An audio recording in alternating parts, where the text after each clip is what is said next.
Okay, let me break down what just happened in Hawaii's 2026 primary elections, and why it might actually matter more than you think. 008. Wait, before you click away, yes, this is a deep blue state where Democrats dominate. But here's the twist. The real story isn't just who won. It's what these results reveal about Hawaii's political DNA. Let me explain. 020. First off, the numbers. 21 out of 25 state Senate seats are still held by Democrats. In the House, 47 of 51 seats remain blue. But here's what fascinates me, look at the asterisks. Those incumbents marked with stars? They're not just winning. They're surviving. In an era where political upsets are becoming the norm nationwide, Hawaii's political establishment is basically playing musical chairs with themselves. 043. Let's zoom in on the wild card races. State Rep D26. Della Obalati, a Democrat, keeps her seat, but wait, she's a former judge turned policy wonk. That's not typical. What makes her district different? Or check out State Rep D14.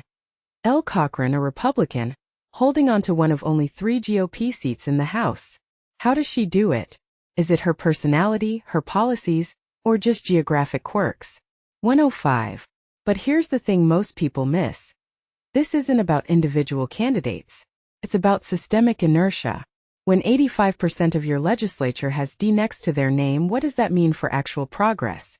Take climate policy, Hawaii's biggest existential threat. Do these results suggest momentum for bold action, or more of the same cautious incrementalism we've seen for decades? 123. And what about the blank spots? Senate District 19, listed as vacant?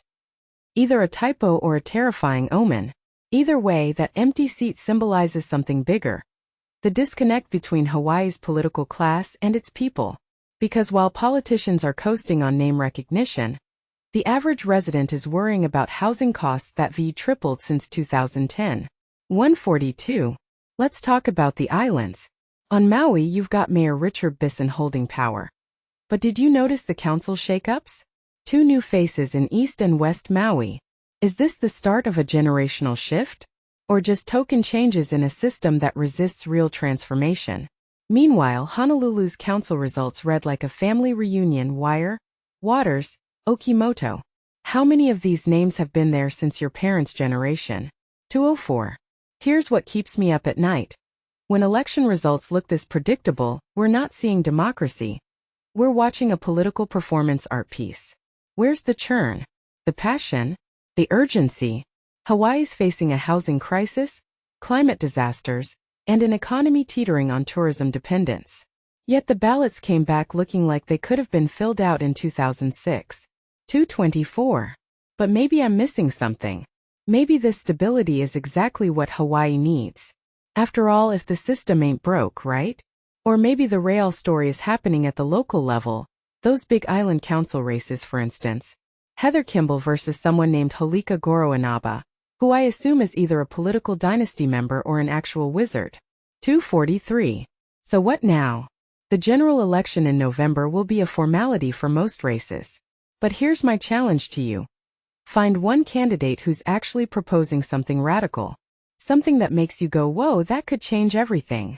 Because if Hawaii's going to survive the next decade, it's going to need more than just recycling the same old names on the ballot. 3 o'clock. What do you think? Is this political stability a blessing or a warning sign?